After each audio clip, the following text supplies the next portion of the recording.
What's happening, people? Back with another reaction, back with some more Bee Gees. And we're returning for the penultimate song on To Whom It May Concern. Thank you again to Amy for this incredible gatefold pop-up vinyl, as well as all the folks who continue to follow the Bee Gees journey. I'm posting this on Patreon, but I'm to the point now where I'm reasonably confident I am going to get control of my YouTube channel again, because the, frankly, at best, mistaken copyright issues that I had to deal with, and I think more accurately fraudulent, are in the process of being appealed. So again, hopefully you will be seeing this on YouTube probably at the very end of October, maybe very early November.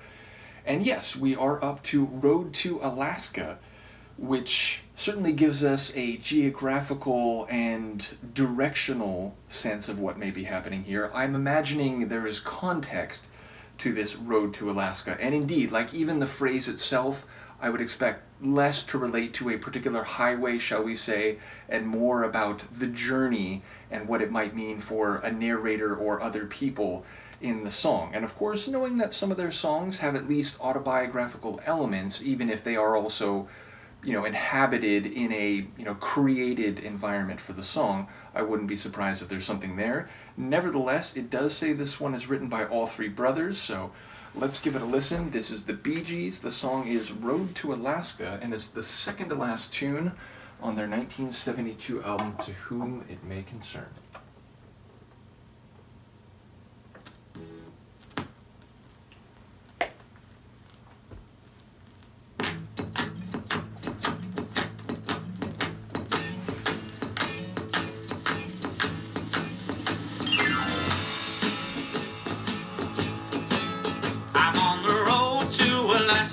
No, ain't in Nebraska, but I'm sure if I ask her, she'll know.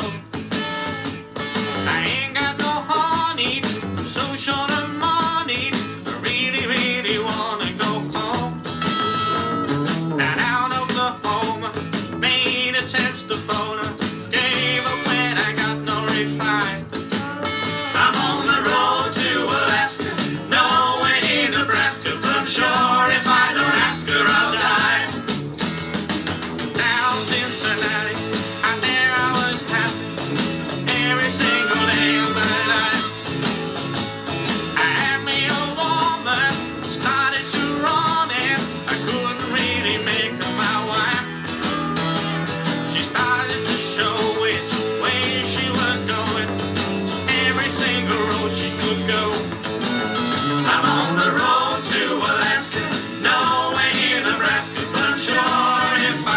She'll know, yeah.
She'll know. I'm sure if I ask her, she'll know. I'm sure if I ask her, she'll know. What a fun little tune that is. So yeah, first of all, the sonic stylings, I'd say it's like folk meets rock and roll, like folk and roll perhaps. It definitely has a bit of a folk country sound to it, but especially in the part where the guitar just goes crazy, it's sort of, kind of throwback rock and roll at the same time. And yeah, I enjoy the even like folksy vocal delivery on this one. It definitely has a bit of a, a country rustic feel to it. And it does sound actually like the kind of tune that when you're out on the big open highway, trying to go towards some goal, be it a person, be it a a destination more literally, but also maybe in terms of where you want to go in your life. And it kind of has that like road trip sort of feel to it. So I think it's well crafted given the title and, as far as I can tell, the subject matter. So what I got from the lyrics is that he had a woman, but he couldn't make her his wife. I think she left and maybe went up to Alaska, and that's why he's on the road to Alaska in order to Askia. I enjoy like the rhymes, like Alaska, Nebraska, Askia.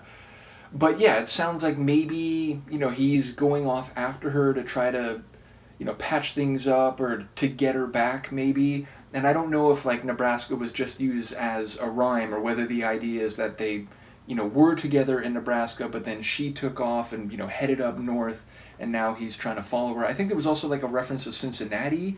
Maybe I heard that wrong, but then I was thinking, oh, okay, we might just, be talking about going to different places and, trying to find a woman, not necessarily the woman that left. But yeah, it sounds like, he's on the road, but also the road of life, and, trying to find a partner, someone to sit up front in the passenger seat with him. So yeah, it feels like it's in the middle of the story, like, he's still trying to get to the destination in both senses of the word. But yeah, definitely that guitar part really stood out. But the bass was absolutely grooving away in this one. And it, before the guitar solo, that was the sonic element I was going to comment on the most. Like, it really had a constant and like pulsing groove to the bass, and then again the guitar really ratcheted up the rock and roll feel, whereas most of the tune up until the solo part felt more like a folk tune. So definitely a cool and a fun one. Another short one, I think it was like two something, yeah, because there's the time length, yeah, like under 3 minutes. So another shorter one, though the last tune, Sweet Song of Summer, is 5 minutes long, so that one will be a longer one.